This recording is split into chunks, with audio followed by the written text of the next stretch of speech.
Good morning बच्चों। देखो पिछली क्लास में हमने सिंपल पेंडुलम को कंप्लीट कर लिया था। अब इसमें अगला पार्ट होता है कंपाउंड पेंडुलम। ये भी एक छोटा सा पार्ट है, इसको भी एक बार देख लेते हैं ना। तो वही पहले कंपाउंड पेंडुलम क्या होता है वो देखते हैं। तो ध्यान रखना कि किसी धागे से हम अगर कोई बहुत छोटा सा पेंडुलम या कोई पॉइंट मास लटका दें तब तो इसको सिंपल पेंडुलम बोलते हैं। लेकिन वैसे ही सस्पेंशन पॉइंट से रिंग डिस्क स्फीयर जैसी कोई बड़ी रिजिड बॉडी लटका दें तो फिर इसको कंपाउंड पेंडुलम बोलते हैं, है ना।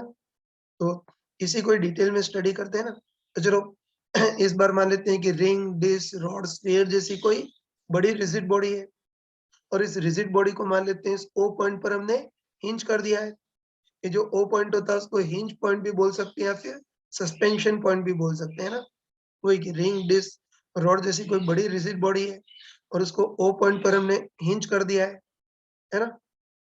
हाँ, एक और चीज इसमें सस्पेंशन पॉइंट वो है। चलो रिजिड बॉडी का सेंटर मास इधर मान लेते हैं और इम्पोर्टेंट चीज ध्यान रखना कि सस्पेंशन पॉइंट से सेंट्रो मास तक की जो डिस्टेंस है उसको एल बोल देते हैं ना। तो ध्यान रखना कि इसमें एल रिजिड बॉडी की टोटल लेंथ नहीं है। या जहां भी मैं एल शब्द का यूज करूंगा ना तो एल मतलब सस्पेंशन पॉइंट की सेंट्रो मास से डिस्टेंस है ना। कोई मान लेते हैं कि रिंग डिस्क रॉड जैसी कोई बड़ी रिजिड बॉडी है ना। उसको ओ पॉइंट पर हिंज कर दिया और वही सस्पेंशन पॉइंट से सेंट्रो मास के बीच डिस्टेंस एल हमको दे रखी है ना। अब देखो अब इस कंपाउंड पेंडुलम में इस बड़ी रिजिड बॉडी को इक्विलिब्रियम से थोड़ा सा डिस्प्लेस करके छोड़ देते हैं। तो छोड़ेंगे तो रोटेट करता हुआ पीछे आएगा, फिर आगे जाएगा, पीछे आएगा, ऐसे ऑस्किलेट करेगा। और कोई बहुत स्मार्ट पर्सन हो ना कोई स्मार्ट पर्सन हो तो बिना मैथमेटिक्स के बोल सकता है कि लार्ज डिस्प्लेसमेंट के केस में तो इसका मोशन कठिन हार्मोनिक मोशन होगा, लेकिन अगर इसको बहुत स्मॉल डिस्प्लेस करें तो फिर कुछ न कुछ अप्रोक्सीमेशन लगी जाएंगे। मतलब स्मॉल डिस्प्लेसमेंट के केस में इसका motion almost simple harmonic motion होगा। बस हमको मैथमेटिकली प्रूव करना है ना। मैथमेटिकली प्रूव करना है कि रिजिड बॉडी या कंपाउंड पेंडुलम को स्मॉल डिस्प्लेस करके छोड़ दें तो प्रूव करना है कि इसका मोशन ऑलमोस्ट एसएचएम होगा। और इस बार इसका टाइम पीरियड कितना होगा वो देखना है। तो यहाँ भी टाइम पीरियड निकालने के लिए वही अपना घिसा पीटा मेथड लगाएंगे, लेकिन सबसे मेन चीज ये कि इस बार इसका जो मोशन है वो लीनियर सिंपल हार्मोनिक मोशन नहीं है बल्कि रोटेशनल सिंपल हार्मोनिक मोशन है। ध्यान रखना कि सिंपल पेंडुलम तो छोटा सा पॉइंट मास था, उसमें तो हमने जैसे तैसे करके लीनियर मोशन से सॉल्व कर लिया था। लेकिन इस बार पॉइंट मास नहीं, बड़ी सी रिजिड बॉडी रोटेट कर रही है, इसलिए इस बार तो लीनियर मोशन से कर ही नहीं सकते। इस बार तो इसका मोशन पूरी तरह से रोटेशनल सिंपल हार्मोनिक मोशन है, इसलिए इस बार तो इसको बिल्कुल रोटेशन मोशन के अकॉर्डिंग ही करना पड़ेगा, है ना। मतलब वही स्टेप क्यों तो इसको इक्विलिब्रियम से डिस्प्लेस करेंगे, वही अपनी रटी स्टेप इक्विलिब्रियम से डिस्प्लेस करेंगे। फिर डिस्प्लेस पोजीशन में नेट फोर्स निकालने की जगह नेट टॉर्क निकालेंगे। और जैसे नेट फोर्स को माइनस एक्स के प्रोपोर्शनल प्रूव करते हैं वैसे नॉट नेट टॉर्क को माइनस थीटा के प्रोपोर्शनल प्रूव कर देंगे। तो जो पड़ी थी वही स्टेप, लेकिन इस बार रोटेशनल मोशन की फॉर्म में लगानी होगी। स्टार्ट करते हैं ना। वही सबसे पहली सॉरी ना सबसे पहले स्टेप में इक्विलिब्रियम पोजीशन फाइंड आउट करते हैं तो कॉमन से बोल सकते हैं कि बिल्कुल वर्टिकली नीचे वाली पोजीशन इक्विलिब्रियम पोजीशन होगी, या परफेक्ट शब्दों में ना परफेक्ट शब्दों में बोल सकते हैं कि जब इसका centre mass point of suspension के बिल्कुल वर्टिकली नीचे की ओर होगा तो यही पोजीशन इक्विलिब्रियम पोजीशन होगी ना। मुंह जबानी बोल सकते हैं यार कि जब इसका centre mass point of suspension के बिल्कुल वर्टिकली नीचे की ओर होगा तो सस्पेंशन पॉइंट के बाद mg का टॉर्क 0 हो जाएगा, है ना।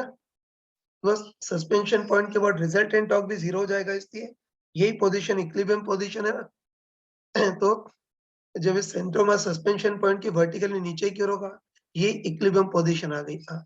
उसके देखो उसके बाद इस कंपाउंड पेंडुलम इस रिजिड बॉडी को इक्विलिब्रियम से स्मॉल डिस्प्लेस करना है। चलो ऐसा करते हैं कि इसको इक्विलिब्रियम से थीटा एंगल जितना स्मॉल डिस्प्लेस कर देते हैं, है ना। सब कुछ रोटेशन मोशन की फॉर्म है ना। तो इसको इक्विलिब्रियम से स्मॉल डिस्प्लेस करना है तो इक्विलिब्रियम से थीटा एंगल जितना स्मॉल डिस्प्लेस कर देंगे तो ये रिजिड बॉडी यहाँ पहुंच जाएगी। अब देखो अब क्या करेंगे, कि डिस्प्लेस पोजीशन में इस पर लगने वाला रिजल्टेंट टॉर्क निकालेंगे, वो तो अंडरस्टूड है यार। सस्पेंशन पॉइंट के अबाउट घूम रहा है तो इस सस्पेंशन पॉइंट ओ के अबाउट ही देखेंगे ना। वही कि इक्विलिब्रियम देख देख लिया, इक्विलिब्रियम से डिस्प्लेस कर दिया। अब डिस्प्लेस पोजीशन में इस पर सस्पेंशन पॉइंट के अबाउट लगने वाला नेट टॉर्क देखेंगे, है ना। तो उसके लिए फोर्स देखना है, तो बस हमको पता है कि डिस्प्लेस पोजीशन में इस रिजिड बॉडी पर कौन-कौन से फोर्स लगेंगे वो देखना है। बताओ डिस्प्लेस पोजीशन, एक डिस्प्लेस पोजीशन में इस रिजिड बॉडी पे एक तो ग्रेविटेशन फोर्स mg लगेगा जो कि सेंटर ऑफ मास पर सेंटर्ड होगा, यही मीनिंगफुल है।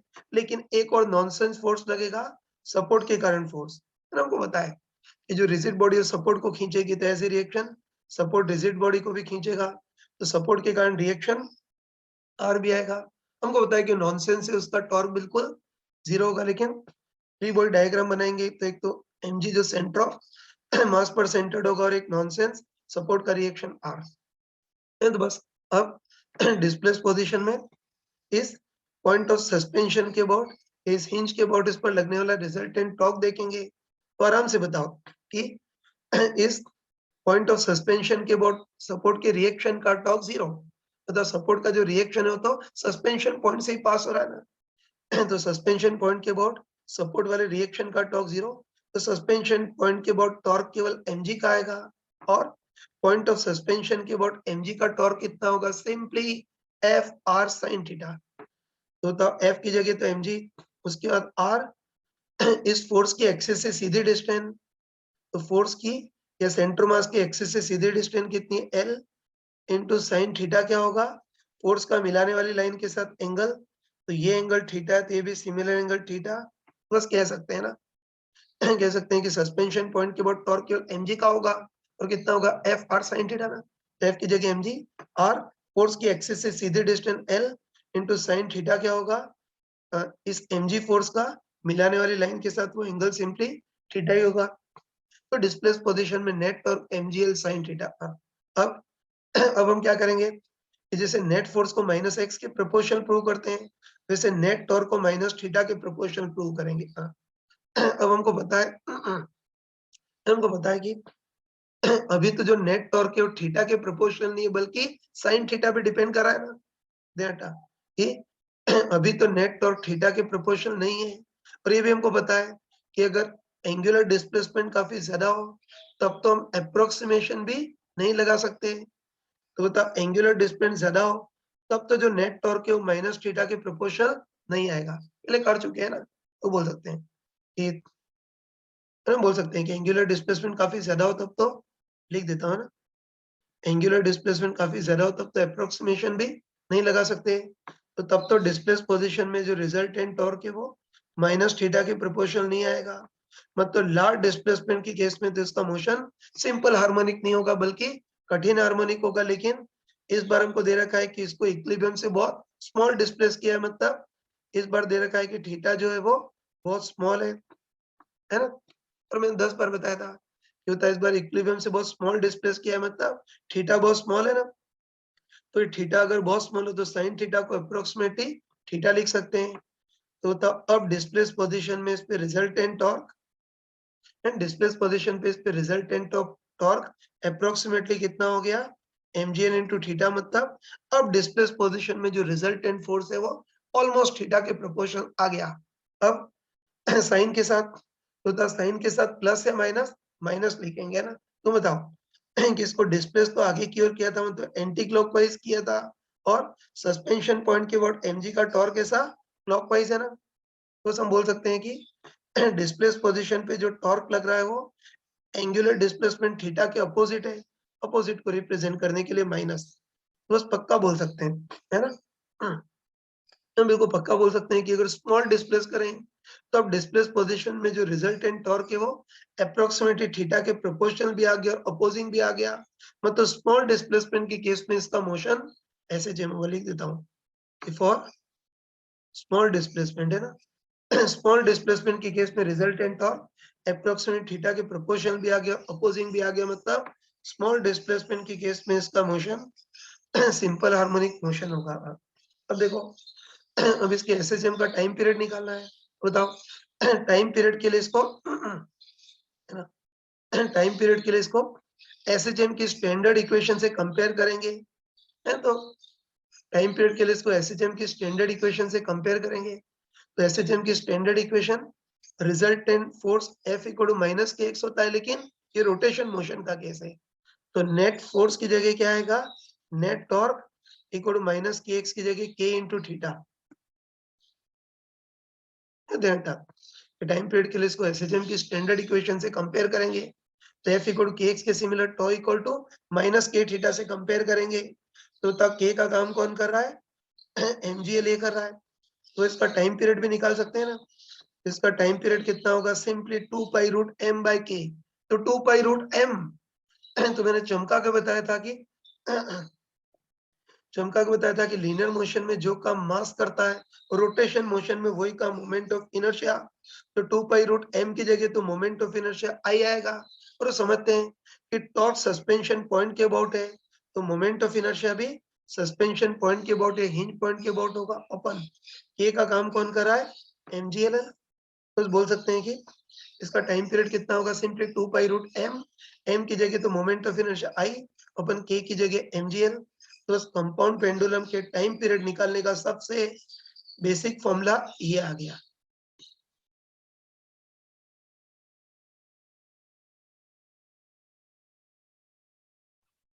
देखो बच्चों, अभी तो हमने कंपाउंड पेंडुलम के टाइम पीरियड को पूरा डिटेल में डिराइव कर लिया, लेकिन अब जब क्वेश्चन करेंगे तो पूरी डेरिवेशन की जरूरत नहीं हमको, इसको रिजल्ट की फॉर्म में याद रखना है ना।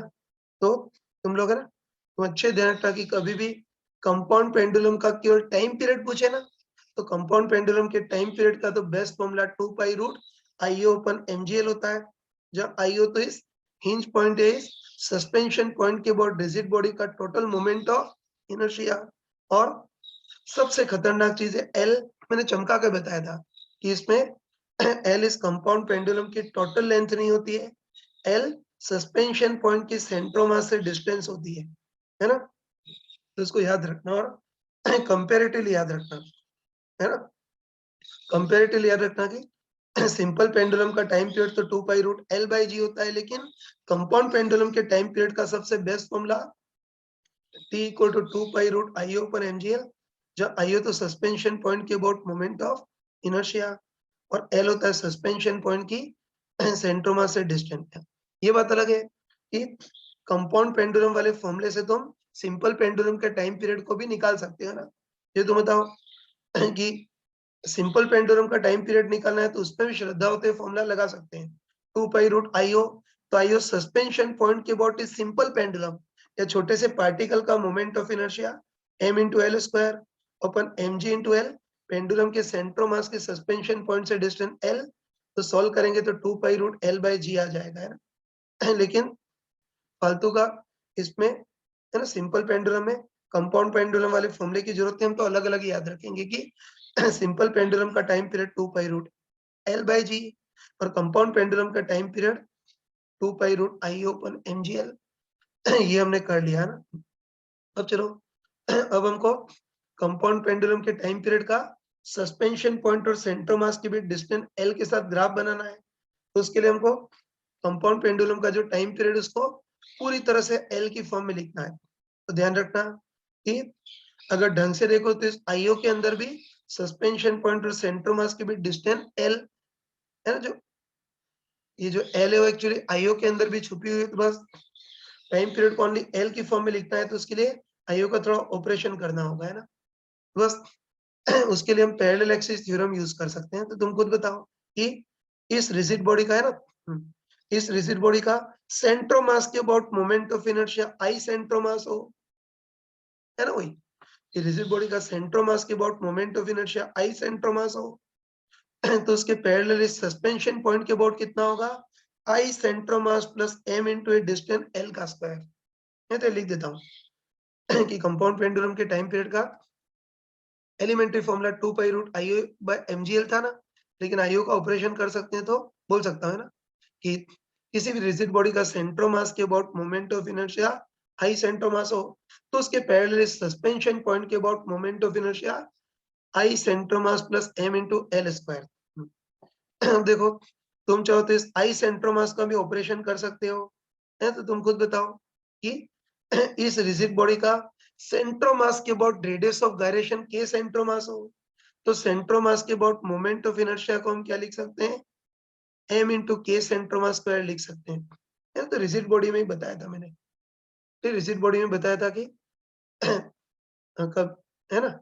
रिजिड बॉडी में बताया था कि अगर सेंट्रोमास के अबाउट रेडियस ऑफ गायरेशन के सेंट्रोमास हो, तो इसका सेंट्रोमास के about moment of inertia m into R equivalent square या m into K centre of mass square लिख सकते हैं ना? वही कि आई सेंट्रोमास को खोल करके m इंटू के सेंट्रोमास लिख सकते हैं, जहाँ के सेंट्रोमास इस रिजिड बॉडी का सेंट्रोमास के about effective radius of gyration. अब चलो बताओ, ऊपर इन दोनों को ऐड करेंगे ना, ऊपर इन दोनों को ऐड करेंगे तो m तो कॉमन आ जाएगा और कितना आ जाएगा? एल स्क्वायर प्लस के सेंट्रोमास का स्क्वायर आ जाएगा। बस अब इसका टाइम पीरियड का एक्सप्रेशन निकाल सकते हैं ना? तुम खुद ही कर सकते हैं ना? तो इसके टाइम पीरियड का एक्सप्रेशन निकाल सकते हैं, बताओ। कंपाउंड पेंडुलम के टाइम पीरियड का एक्सप्रेशन क्या बनेगा? 2 पाई रूट IO, तो IO को I centre of mass plus m into L square, जहाँ I सेंट्रोमास को m इंटू के स्क्वायर, तो इसमें m को कॉमन लेंगे तो एल स्क्वायर प्लस के सेंट्रोमास स्क्वायर, ऊपर नीचे कितना आ जाएगा? mgl। सॉल्व करेंगे, है ना? सॉल्व करेंगे तो m से m कैंसल, ये मैं थोड़ा सा रफली लिख रहा हूँ ना। तो सॉल्व करेंगे तो इसका टाइम पीरियड कितना हो गया? 2 pi root L square plus K centre of mass square by L into G. तो जी को तो नीचे ले आते हैं और एल को इसके डिवाइड में, तो बताओ एल स्क्वायर अपन एल का डिवाइड करेंगे तो एल प्लस के स्क्वायर में एल का डिवाइड करेंगे तो कितना आ गया? के स्क्वायर बाय एल ही हो गया। तो इतनी कैलकुलेशन तुम कर सकते हो।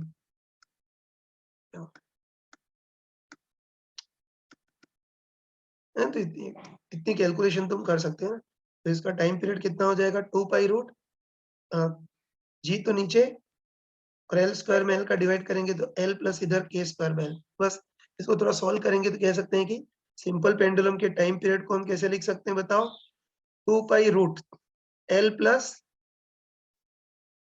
2 pi root L plus K centre of mass square by L into upon G, इस तरह से लिख सकते हैं ना। तो थोड़ा कंपेरेटिवली याद रखना है, कंपेरेटिवली याद रखना कि सिंपल पेंडुलम का, है ना, लिख देता हूँ कि सिंपल पेंडुलम का time period 2 pi root l by g होता है, लेकिन कंपाउंड पेंडुलम का time period 2 pi root L plus के square by L upon g होता है ना। बताओ, अब जो कंपाउंड पेंडुलम का टाइम पीरियड था वो पूरी तरह से एल की फॉर्म में निकाल लिया। एक और छोटी ध्यान रखना, है ना, एक और चीज ध्यान रखना कि सिंपल पेंडुलम का time period 2 pi root l by g और कंपाउंड पेंडुलम का time period 2 pi root L plus के square by L upon g ना। बताओ, ये तो सिंपल पेंडुलम के टाइम पीरियड में जहां एल आ रहा है, कंपाउंड पेंडुलम के टाइम पीरियड में वही एल प्लस के स्क्वायर बाय एल आ रहा है। तो ध्यान रखना कि एल का काम जो करेगा उसको एल इक्वलेंट बोलते हैं ना। तो इससे हम बोल सकते हैं कि कोई भी कंपाउंड पेंडुलम हो, उसमें, है ना, किसी भी कंपाउंड पेंडुलम में सस्पेंशन पॉइंट और सेंटर मास के बीच डिस्टेंस एल हो, तो इस कंपाउंड पेंडुलम की इक्विवेलेंट लेंथ है, इफेक्टिव लेंथ कितनी होती है? एल प्लस के स्क्वायर बाय एल होती है ना। बस अब जैसे, है ना, अब इस कंपाउंड पेंडुलम का टाइम पीरियड पूरी तरह से एल की फॉर्म में आ गया। बस अब इसका ग्राफ बनाते हैं ना। तो देखते हैं कि, देखते हैं कि जैसे से एल चेंज करेंगे, एल चेंज का करने का मतलब है कि जैसे जैसे सस्पेंशन पॉइंट की सेंटर मास से डिस्टेंस चेंज करेंगे, वैसे वैसे इसका टाइम पीरियड किस टाइप चेंज करेगा वो देखना है। इसका मतलब समझते हो ना यार? इसका मतलब ये है कि कोई भी ऐसा कंपाउंड पेंडुलम है, तो हम क्या, है ना, कोई भी ऐसा कंपाउंड पेंडुलम है तो रिजिड बॉडी है, तो हम एल चेंज करें मतलब सस्पेंशन पॉइंट की सेंटर मास से डिस्टेंस चेंज करें, मतलब पहले इस रिजिड बॉडी को सस्पेंशन, आई एम सॉरी, पहले इस रिजिड बॉडी को सेंटर मास से 1 सेंटीमीटर डिस्टेंस पर अरेंज करें, फिर इस रिजिड बॉडी को सेंटर मास से 2 सेंटीमीटर, फिर 3 सेंटीमीटर, इस तरह से इस रिजिड बॉडी को सेंट्रोमा से अलग-अलग डिस्टेंस पर सस्पेंड करें, मतलब एल चेंज करें। या तो ध्यान रखना, इस रिजिड बॉडी को सेंट्रोमा से अलग-अलग डिस्टेंस पर लटका रहे, मतलब सस्पेंशन पॉइंट की सेंट्रोमा से डिस्टेंस एल चेंज करें। तो वैसे-वैसे इस कंपाउंड पेंडुलम का टाइम पीरियड किस टाइप चेंज करेगा, उसका हमको ग्राफ बनाना है ना। तो हमको पता है कि कंपाउंड पेंडुलम के टाइम पीरियड का फॉर्मूला ओनली एल की फॉर्म में क्या आएगा? 2 पाई रूट एल प्लस के स्क्वायर बाय एल ओपन जी आएगा ना। तो तुम खुद बताओ कि इसके टाइम पीरियड का एल की फॉर्म में एक्सप्रेशन कॉम्प्लिकेटेड है। बताओ ऊपर भी एल है और डिनोमिनेटर में भी एल है, तो इसका टाइम पीरियड का एल की फॉर्म में जो एक्सप्रेशन है वो कॉम्प्लिकेटेड है। और मैंने तुमको 10 बार बताया था कि कभी भी एक्सप्रेशन कॉम्प्लिकेटेड हो तो ग्राफ बनाने का वही सदियों पुराना तरीका, पहला पॉइंट प्लॉट करेंगे, लास्ट पॉइंट प्लॉट करेंगे और उसके बेसिस पे ग्राफ को एस्टिमेट करेंगे। चलो हिम्मत करके स्टार्ट करते हैं। पहले पहला पॉइंट प्लॉट करते हैं, तो एल टेंस टू 0 पे देखते हैं, है ना। तो चलो तुम बताओ, तुम बताओ कि इसमें एल टेंस टू 0 रखेंगे तो ये तो 0 हो जाएगा, लेकिन इधर एल टेंस टू 0 रखेंगे तो के स्क्वायर बाय एल इनफाइनाइट हो जाएगा। बोल सकते हैं ना, एल टेंस टू 0 रखें तो ये तो 0 हो जाएगा, लेकिन के स्क्वायर बाय एल इनफाइनाइट, ये इनफाइनाइट तो पूरा टाइम पीरियड भी टेंस टू इनफाइनाइट।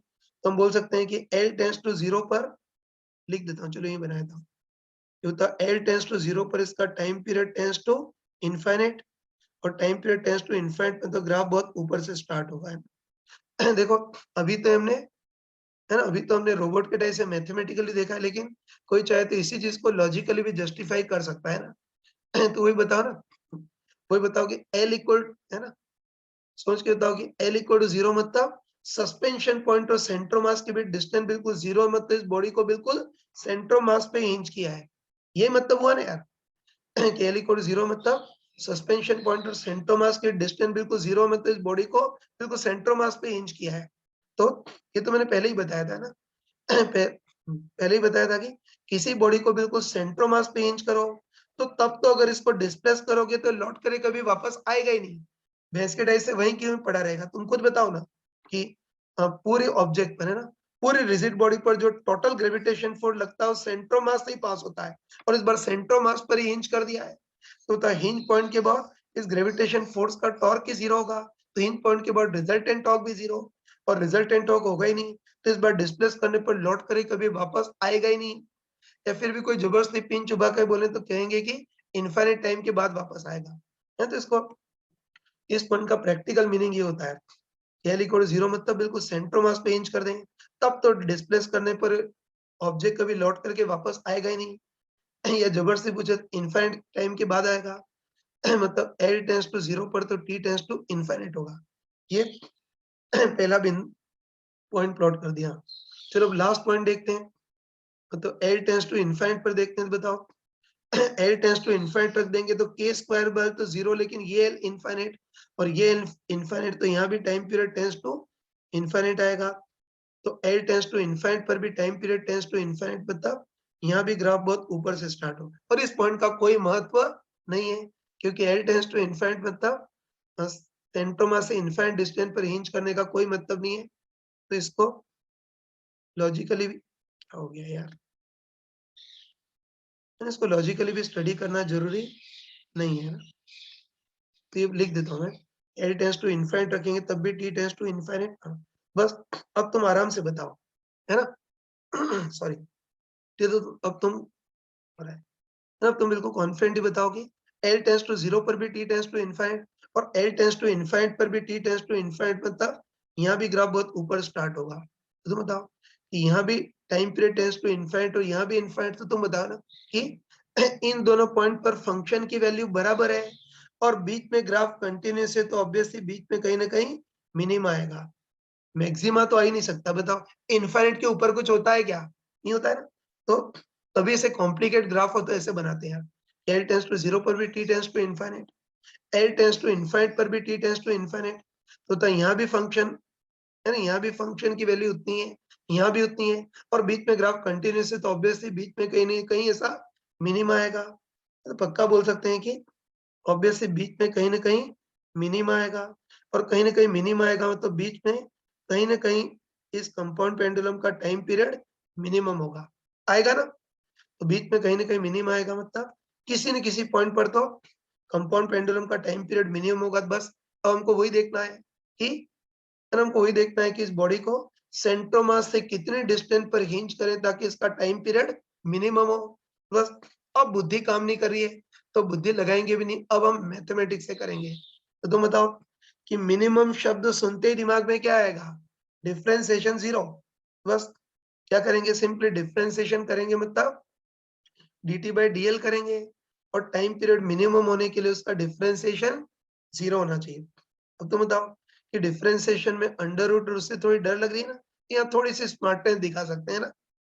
तो तुम बताओ, है ना, एक मिनट। तुम बताओ कि टाइम पीरियड का फॉर्म, हाँ एक, है ना, इसके टाइम पीरियड का फॉर्मूला वैसे तो 2 पाई रूट एल प्लस के स्क्वायर बाय एल बाय जी है, लेकिन तुम बताओ इसमें 2 पाई भी इसमें 2 पाई भी कांस्टेंट है और जी भी कांस्टेंट है, तो हम कह सकते हैं कि कंपाउंड पेंडुलम का जो टाइम पीरियड है वो किस पे डिपेंड करता है, मेनली एल प्लस के स्क्वायर बाय एल इस फैक्टर पे डिपेंड करता है। बाकी सब तो कांस्टेंट है ना, ये बोल सकते हैं कि कंपाउंड पेंडुलम का जो टाइम पीरियड है वो एल प्लस के स्क्वायर बाय एल पे डिपेंड करता है। बस हम कॉमन से बोल सकते हैं कि कंपाउंड पेंडुलम का टाइम पीरियड मिनिमम तब होगा जब एल प्लस के स्क्वायर बाय एल मिनिमम होगा। और बताओ ये मिनिमम होने के लिए इसका डिफरेंशिएशन 0 होना चाहिए। तो गधोटाई से पूरे टाइम पीरियड का डिफरेंशिएशन मत करो, एल प्लस के स्क्वायर बाय एल का डिफरेंशिएशन करेंगे, है ना। तो लिख देता हूं मैं कि टाइम पीरियड एल प्लस के स्क्वायर बाय एल पे डिपेंड करा है, तो टाइम पीरियड मिनिमम तब होगा जब एल प्लस के स्क्वायर बाय एल मिनिमम होगा। और ये मिनिमम होने के लिए, है ना, ये मिनिमम होने के लिए इसका डिफरेंशिएशन 0 होना चाहिए। तो बस गधोटाई से पूरे का नहीं, केवल इसी का डिफरेंशिएशन करते हैं, है ना, केवल इतनी टर्म का करते हैं। तो चलो तुम बताओ, सबसे पहले एल है, तो एल का एल के रिस्पेक्ट में डिफरेंशिएशन कितना हो गया 1 प्लस के सेंट्रोमास स्क्वायर तो बाहर, और बचा 1/l। 1/l को l की पावर -1 लिख सकते हैं, तो l की पावर -1 का डिफरेंशिएशन -1 l की पावर -1 तो इसको सॉल्व करेंगे तो -1/l स्क्वायर, है ना। ये लिख सकता हूँ कि l का डिफरेंस 1 के स्क्वायर बाहर और 1/l का डिफरेंशिएशन करेंगे तो -1/l स्क्वायर। और बताओ टाइम पीरियड मिनिमम होने के लिए उसका डिफरेंशिएशन 0 होना चाहिए। सॉल्व करते हैं, तो बताओ, इसको सॉल्व करते हैं, तो तुम बताओ क्या आ गया, 1 माइनस के square by L square equal 1। तो इसको उधर ले आएंगे तो के square upon L square equal 1। इसको और सॉल्व करेंगे तो एल इक्वल टू कितना आ गया, के सेंट्रोमास, है ना, और सॉल्व करेंगे तो एल इक्वल टू के सेंट्रोमास इतना आ गया। तो बस इससे हम पक्का बोल सकते हैं, ये बताओ टाइम, है ना, पक्का बोल सकते हैं कंपाउंड पेंडुलम का टाइम पीरियड मिनिमम कब होगा, एल इक्वल टू के सेंट्रोमास। मतलब हम कह सकते हैं ना, मतलब हम बोल सकते हैं कि इस कंपाउंड पेंडुलम को सेंट्रोमास से कितने डिस्टेंस पर, एल इक्वल टू के सेंट्रोमास, इतनी डिस्टेंस पर हिंज करोगे तो इसका टाइम पीरियड मिनिमम आएगा। और मिनिमम टाइम पीरियड कितना होगा वो पूछे, तो उसके लिए टाइम पीरियड वाले फॉर्मूले में एल की जगह के सेंट्रोमास रख देना। तो इसका मिनिमम टाइम पीरियड कितना हो जाएगा, 2 पाई रूट एल की जगह तो के सेंट्रोमास प्लस के स्क्वायर अपन एल की जगह के सेंट्रोमास बाय जी, तो के सेंट्रोमास प्लस के सेंट्रोमास 2 के सेंट्रोमास। तो इसका टाइम पीरियड कितना हो, है, इसके टाइम पीरियड की मिनिमम वैल्यू कितनी हो जाएगी, 2 पाई रूट 2 के सेंट्रोमास बाय जी। इसका मिनिमम टाइम पीरियड इतना अपने पास आ गया। हाँ बच्चों, मिनिमम टाइम पीरियड वाला पार्ट भी डिटेल में देखा, लेकिन अब इसको भी थोड़ा रिजल्ट की फॉर्म में याद रखना है ना, तो अच्छे ध्यान ताकि कंपाउंड पेंडुलम का टाइम पीरियड, है ना, कंपाउंड पेंडुलम का टाइम पीरियड मिनिमम कब होता है, जब एल इक्वल के सेंट्रोमास हो, मतलब इस ऑब्जेक्ट को सेंट्रोमास से एल इक्वल टू के सेंट्रोमास इतने डिस्टेंस पर हिंज करें तो इसका टाइम पीरियड मिनिमम होगा। और मिनिमम टाइम पीरियड कितना होगा, 2 पाई रूट 2 के सेंट्रोमास बाय जी। और हमको पता है कि सेंट्रोमास से इतनी डिस्टेंस पर हिंज करें तो इसका टाइम पीरियड मिनिमम होगा। टाइम पीरियड मिनिमम होगा मतलब फ्रीक्वेंसी मैक्सिमम होगी, मतलब ये पेंडुलम सबसे तेजी से ऑस्किलेट करेगा।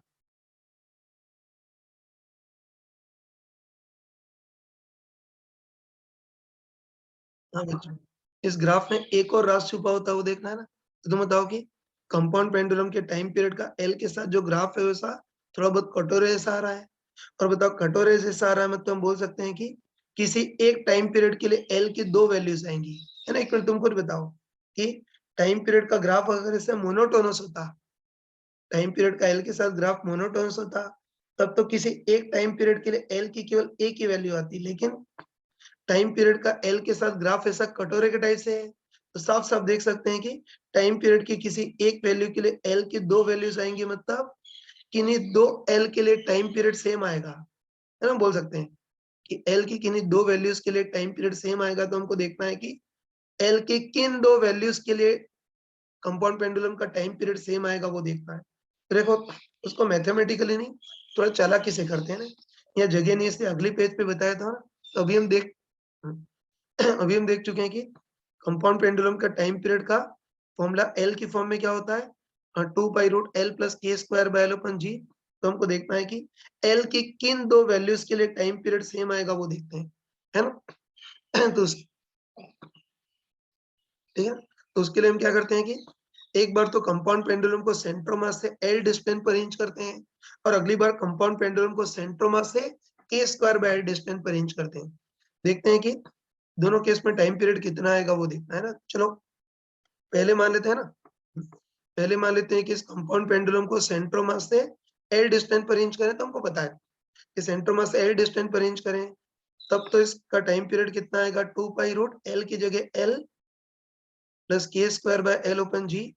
तो सेंट्रोमास से एल डिस्टेंस पर तो हिंज करने पर टाइम पीरियड इतना आ रहा है ना। लेकिन चलो अगली बार ऐसा करते हैं ना, अगली बार ऐसा करते हैं कि इस कंपाउंड पेंडुलम को सेंट्रोमास से के स्क्वायर बाय एल इतने डिस्टेंस पर हिंज करते हैं, तो टाइम पीरियड कितना आएगा, वो देखना है। तो उसके लिए भी सिंपली यही फॉर्मूला लगाएंगे, बस एल की जगह क्या चिपका देंगे, के स्क्वायर बाय एल, है ना। तो ध्यान रखना कि कंपाउंड पेंडुलम को सेंट्रोमास से के स्क्वायर बाय एल इतने डिस्टेंस पर हिंज करें, तो फिर कंपाउंड पेंडुलम का टाइम पीरियड कितना हो जाएगा, 2 पाई रूट एल।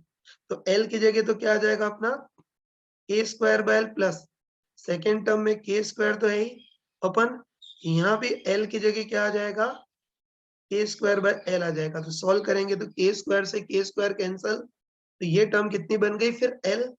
तो बताओ इस केस में भी time period 2 pi root L plus के square by L upon G आ गया। तो बस तुम बताओ है ना। तो तुम बताओ क्या हो रहा है, तो तुम सोच के बताओगे। इस पेंडुलम को, है ना, इस कंपाउंड पेंडुलम को सेंट्रोमास से एल डिस्टेंस पर अरेंज करें, तब भी टाइम पीरियड उतना ही आ रहा था, और सेंट्रोमास से के स्क्वायर बाय एल डिस्टेंस पर अरेंज करें, तब भी टाइम पीरियड उतना ही आ रहा है। आ रहा है सेम, कह सकते हैं कि सेंट्रोमास से एल डिस्टेंस पर अरेंज करें तब भी टाइम पीरियड उतना ही आएगा, और सेंट्रोमास से के स्क्वायर बाय एल डिस्टेंस पर अरेंज करें तब भी टाइम पीरियड उतना ही आ रहा है। बस इससे हम पक्का बोल सकते हैं ना, इससे हम पक्का बोल सकते हैं कि सेंट्रोमास से एल डिस्टेंस पर भी हिंज करने पर वही टाइम पीरियड आएगा, और सेंट्रोमास से के स्क्वायर बाय एल डिस्टेंस पर हिंज करने पर भी वही टाइम पीरियड आएगा। बस अब हम पक्का बोल सकते हैं ना, सॉरी, ये तो हम पक्का बोल सकते हैं कि सेम टाइम पीरियड के लिए एल की दो वैल्यूज होंगी, है ना वही, सेम टाइम पीरियड के एल की दो वैल्यूज होंगी, तो सेंट्रोमास से एल डिस्टेंस पर हिंज करने पर जो टाइम पीरियड आता है, अगली बार वो टाइम पीरियड वही तब आएगा जब सेंट्रोमास से के स्क्वायर बाय एल डिस्टेंस पर हिंज करें। तो एक कंपाउंड पेंडुलम के हमने सारे कंसेप्ट पढ़ लिए। वो तो देखो, कंपाउंड पेंडुलम के सारे कंसेप्ट तो पढ़ लिए, लेकिन इसमें कई लोगों को ये केस सेंट्रोमास से डर लगता है। कई लोग सोचते हैं कि बार बार केस सेंट्रोमास लिख रहे हैं, तो कई बच्चे इससे डरते हैं कि केस सेंट्रोमास एक्चुअली क्या होता है। ये तो मैंने रिजिड बॉडी में ही बताया था, है ना। ध्यान रखना, केस सेंट्रोमास से बिल्कुल डरने की जरूरत नहीं। बताओ केस सेंट्रोमास किसका छोटा भाई है, आई सेंट्रोमास का छोटा भाई है ना।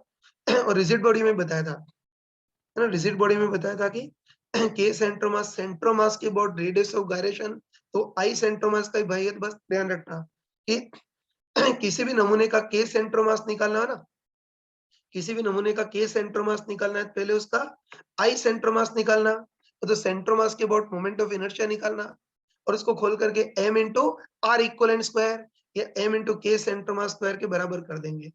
जैसे कि अलग अलग नमूने देखते हैं, जैसे पहले मान लेते हैं कि m मास r रेडियस की कोई डिस्क है, इसका के सेंट्रोमास देखना, तो मैंने अभी बताया था कि के सेंट्रोमास किसका छोटा भाई है, आई सेंट्रोमास का। तो पहले आई सेंट्रोमास निकालेंगे, तो हमको अच्छे बताया कि डिस्क का इस सेंट्रल एक्सिस के about moment of inertia, I सेंट्रोमास कितना होता है mr स्क्वायर बाय 2, और के सेंट्रोमास निकालना हो या सेंट्रोमास के about effective radius of gyration निकालनी हो, तो उसके लिए आई सेंट्रोमास को खोल करके m इंटू के सेंट्रोमास का स्क्वायर रख देंगे, तो इससे के सेंट्रोमास r बाय रूट 2, डिस्क के तो r बाय रूट 2, है ना। ऐसे ही जैसे कोई स्फीयर है ना, जैसे कि m मास r रेडियस का कोई सॉलिड स्फीयर हो, उसका के सेंटर मास देखना है। तो अब तो मेरे ख्याल से मुझ बनी आ गया होगा कि सॉलिड स्फीयर होगा तो के सेंटर मास कितना हो जाएगा, √2/5r। या कर भी सकते हो कि सॉलिड स्फीयर का के सेंटर मास निकालना है तो पहले सॉलिड स्फीयर का ही सेंटर मास देखेंगे। तो हमको होता है कि सॉलिड स्फीयर का ही सेंटर मास 2/5r², और के सेंटर मास के लिए मोमेंट ऑफ इनर्शिया है ना, उसके लिए आई सेंटर मास को खोल करके m के सेंटर मास का स्क्वायर, तो इससे के सेंटर मास √2/5r आ गया। ऐसे सबसे इंपॉर्टेंट चीज की कोई यूनिफॉर्म रॉड है, इसका सबसे ज्यादा यूज होता है। एम मास और एल एन की यूनिफॉर्म रॉड है, उसका के सेंटर मास निकालना है। वापस वही बोल रहा हूँ कि के सेंटर मास किसका छोटा भाई आई सेंटर मास का, तो उसके लिए पहले आई सेंटर मास निकालेंगे। तो हमको पता है यूनिफॉर्म रॉड हो तो आई सेंटर मास कितना होता है, ml²/12, और आई सेंटर मास को m इंटू के सेंटर मास के बराबर कर देंगे तो के सेंटर मास कितना आ जाएगा, कितना आएगा L/√12, तो या L/2√3 लिख सकते हैं ना। तो ध्यान रखना इसमें बार बार जो के सेंटर मास लिख रहा हूँ उससे डरना मत। के सेंटर मास इसके अंदर आई सेंटर मास के अंदर ही छुपा होता है। तो ये कंपाउंड पेंडुलम के सारे कंसेप्ट देख लिए। अब देखो अभी तो हमने कंपाउंड पेंडुलम के सारे कंसेप्ट को डिटेल में पढ़ा है, लेकिन एक बार कंपाउंड पेंडुलम के जो मेन रिजल्ट है उसको मैं एक बार अलग से बोल कर बता देता हूँ, दिमाग में याद रखना है, तो ध्यान रखना अच्छे से, है ना। इसके रिजल्ट डायरेक्ट याद रखना, ठीक। ध्यान रखना कि कभी भी सस्पेंशन पॉइंट से रॉड, रिंग, डिस्क जैसी कोई बड़ा ऑब्जेक्ट या बड़ा रिजिड बॉडी लटका दे तो उसको कंपाउंड पेंडुलम बोलते हैं, सस्पेंशन पॉइंट को वो बोलते हैं, और सस्पेंशन पॉइंट से सेंटर मास की डिस्टेंस होती है उसको एल बोलते हैं। बस इसमें हमको फॉर्मूले याद रखते हैं ना। सबसे पहली चीज तो याद रखनी है कि अगर हमको कंपाउंड पेंडुलम का ओनली टाइम पीरियड पूछे तो कंपाउंड पेंडुलम का टाइम पीरियड का तो बेस्ट फॉर्मूला 2π√IO/mgl, जब IO सस्पेंशन पॉइंट के अबाउट मोमेंट ऑफ इनर्शिया, और L कंपाउंड पेंडुलम की लेंथ नहीं होती है, वो सस्पेंशन पॉइंट से सेंटर मास की डिस्टेंस होती है। दूसरा, कंपाउंड पेंडुलम का टाइम पीरियड ओनली L की फॉर्म में क्या होता है, 2π√L+k²/L/g। तीसरा याद रखना कि कंपाउंड पेंडुलम का टाइम पीरियड मिनिमम कब होगा, जब इसको सेंट्रोमास से L इक्वल के सेंट्रोमास इतने डिस्टेंस पर हिंज करें तो टाइम पीरियड मिनिमम होगा, और minimum time period 2π√2k centre of mass by g। और लास्ट चीज याद रखना है ना, लास्ट चीज याद रखना कि कंपाउंड पेंडुलम में किसी एक टाइम पीरियड के लिए L की दो वैल्यूज आएंगी, और ध्यान रखना है ना, ध्यान रखना कि सेंट्रोमास से L डिस्टेंस पर हिंज करने पर जो टाइम पीरियड आ रहा है वही टाइम पीरियड अगली बार तब आएगा जब सेंट्रोमास से k² डिस्टेंस पे हिंज करोगे, तो वही टाइम पीरियड वापस आ जाएगा। तो हमने इसके सारे कंसेप्ट पढ़ लिए, अब इसके क्वेश्चंस हम इजीली कर सकते हैं।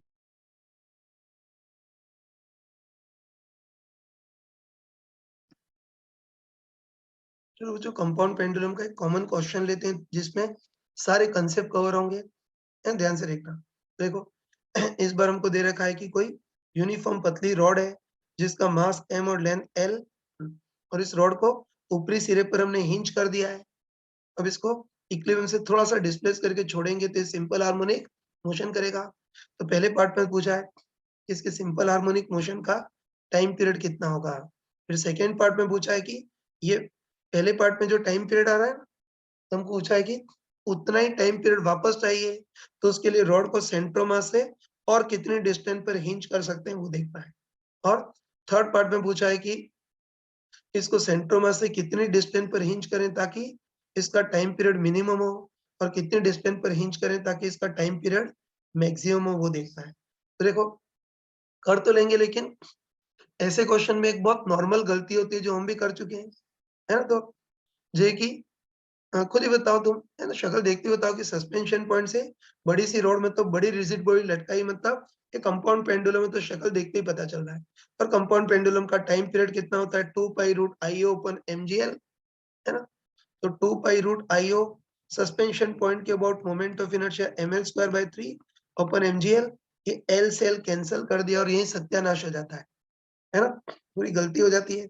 ये थोड़ा ध्यान रखना है ना, ये ध्यान रखना कि यहाँ तो एल रॉड की लेंथ थी, लेकिन इस फॉर्मूले में जो स्मॉल एल होता है वो लेंथ नहीं होती, बल्कि वो तो सस्पेंशन पॉइंट की सेंट्रोमास से डिस्टेंस होती है। तो ये थोड़ा सा चक्कर है।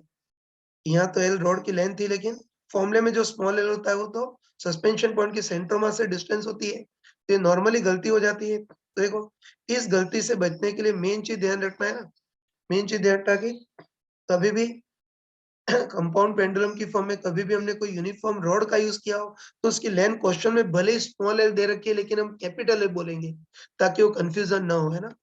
तो रॉड की लेंथ स्मॉल एल दे रखी हो फिर भी हम इसकी कैपिटल एल ही मानेंगे, है ना, उसी से ही करेंगे। चलो बस अब इसको ढंग से करते हैं ना। स्टार्ट कर रहा हूँ, है तो वही एम एस और एल एन की यूनिफॉर्म रॉड को बिल्कुल ऊपर वाले पॉइंट पर लटका दिया और बड़ी रिजिड बॉडी लटकाई में तो कंपाउंड पेंडुलम है और इसको ऊपरी सिरे से लटका दिया है।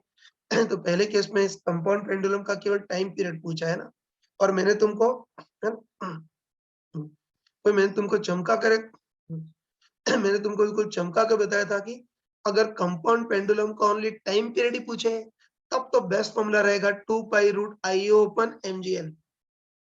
ये तो ओनली याद रखना कि कंपाउंड पेंडुलम का ओनली टाइम पीरियड पूछे तो फिर एल प्लस के स्क्वायर बाय एल वाला फॉर्मूला लेंदी हो जाएगा।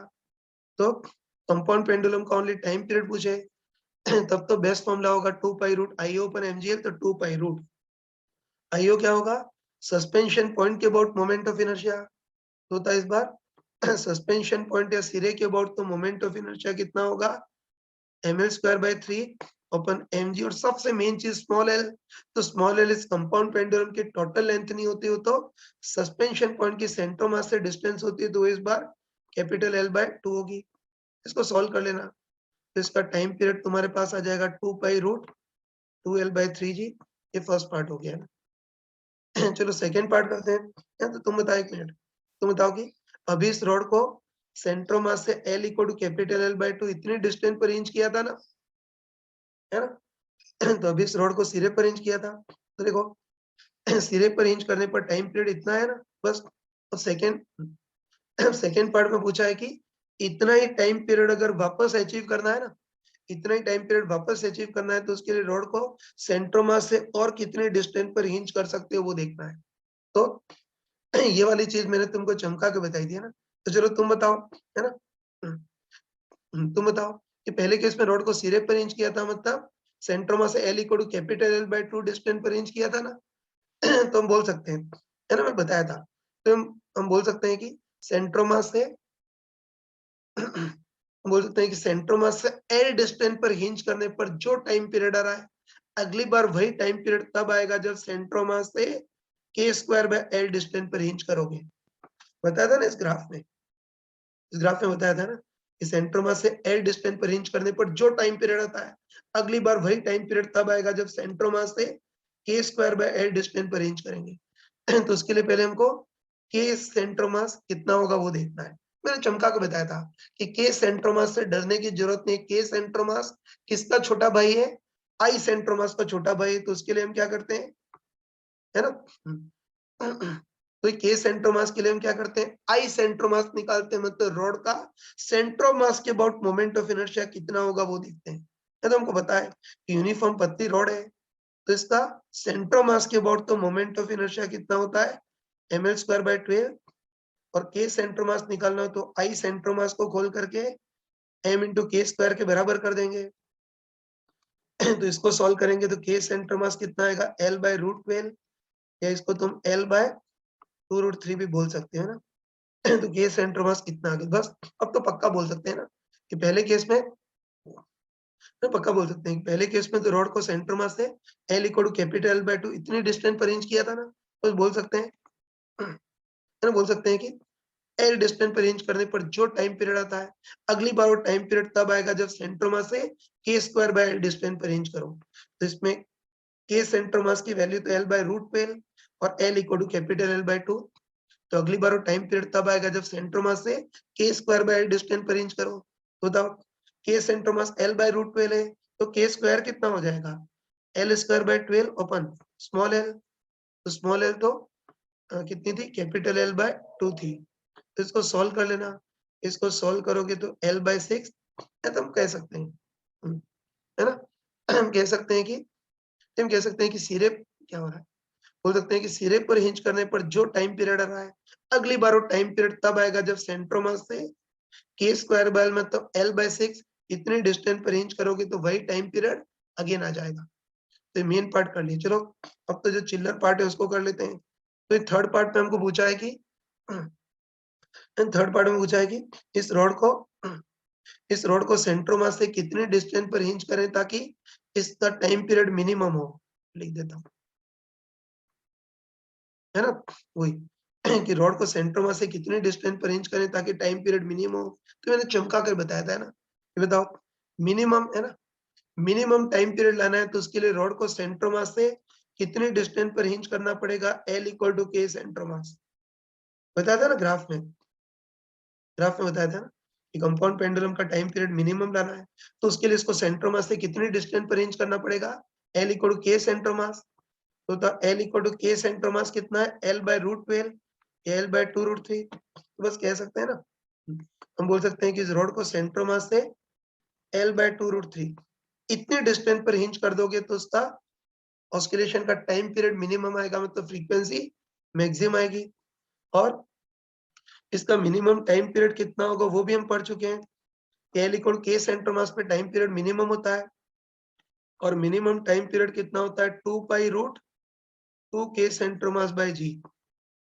बस 2 पाई रूट 2 के सेंट्रोमास, तो के सेंट्रोमास L बाय रूट 3 है ओपन जी।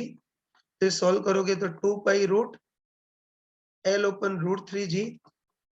तो इसका मिनिमम टाइम पीरियड है, इसका मिनिमम टाइम पीरियड हमारे पास कितना आ गया, ये हो गया। चलो चौथा पार्ट भी देखना। चौथा पार्ट तो बेवकूफ बनाने का है ना। तो चौथे पार्ट में हमको, है ना, चौथे पार्ट में हमको पूछा है कि रॉड को सेंट्रोमास से कितने डिस्टेंस पर हिंज करें ताकि इसके ऑस्किलेशन का टाइम पीरियड मैक्सिमम हो। तो हम आंखें बंद करके बोल सकते हैं ना, इसके लिए तो मैथमेटिक्स की जरूरत है ही नहीं ना। तो वो तो हम, है ना, वो तो हम आंखें बंद करके बोल सकते हैं कि बताओ रॉड को अगर बिल्कुल मिडिल पॉइंट मतलब बिल्कुल सेंट्रोमास पे हिंज कर दें, तो पढ़ चुके हैं। ठीक है ना। तो ये तो हम कॉमन से ही बोल सकते हैं कि बता रॉड को बिल्कुल मिडिल पॉइंट मतलब बिल्कुल सेंट्रोमास पे हिंज कर दें और तब अगर रॉड को डिस्प्लेस करें तो छोड़ने पर रॉड कभी वापस आएगी नहीं, वहीं की वहीं भैंस के टाइप से पड़ी रहेगी। बता था पहले, ये ध्यान था कि रॉड को अगर बिल्कुल मिडिल पॉइंट में तो सेंट्रोमास पे हिंज कर दें, तब डिस्प्लेस करने पे रॉड कभी लौट करके वापस आएगी नहीं, मतलब तब इसका time period tends to infinite होगा। मैं लिख देता हूँ, है ना, कि if we hinge the rod at centromass then वो लौट कर कभी आएगी नहीं, तो इस time period will be tends to infinite. बस बोल सकते हैं कि इसका टाइम पीरियड मैक्सिमम लाना है, इनफाइनाइट लाना है, तो उसके लिए सेंट्रोमास पे हिंज करना पड़ेगा, मतलब सेंट्रोमास से बिल्कुल जीरो डिस्टेंस पर हिंज करना पड़ेगा, बिल्कुल सेंट्रोमास पर ही हिंज करना पड़ेगा। तो इस टाइप क्वेश्चन तो कर सकते हो। बस एक ही सावधानी रखना कि कंपाउंड पेंडुलम की फॉर्म में कभी भी रॉड हो तो उसकी लेंथ भले ही स्मॉल एल दे रखी हो लेकिन तुम कैपिटल एल लेना, ताकि ये मिक्स नहीं हो जाए और खिचड़ी ना बन जाए।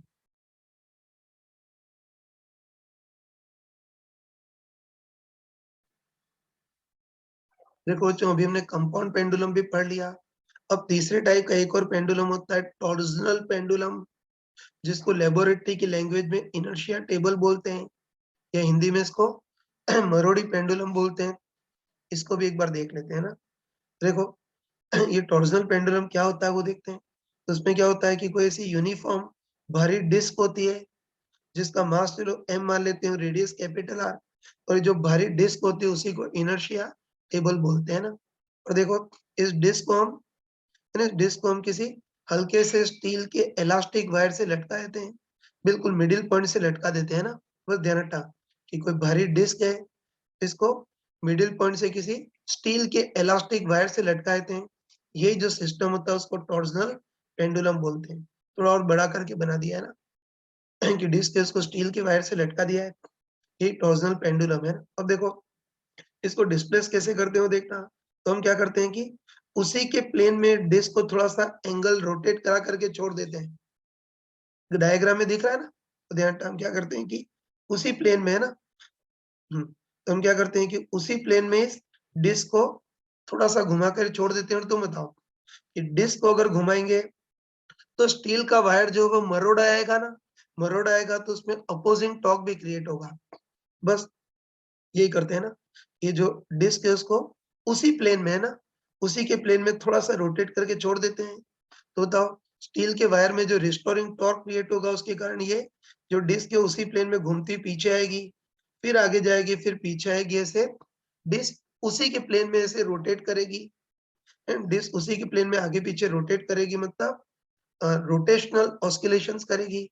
बस हमको देख प्रूव करना है कि डिस्क को उसी प्लेन में थोड़ा सा घुमा कर छोड़ दें तो इसका भी मोशन ऐसे चेम होगा और इसका टाइम पीरियड कितना होगा वो देखना है।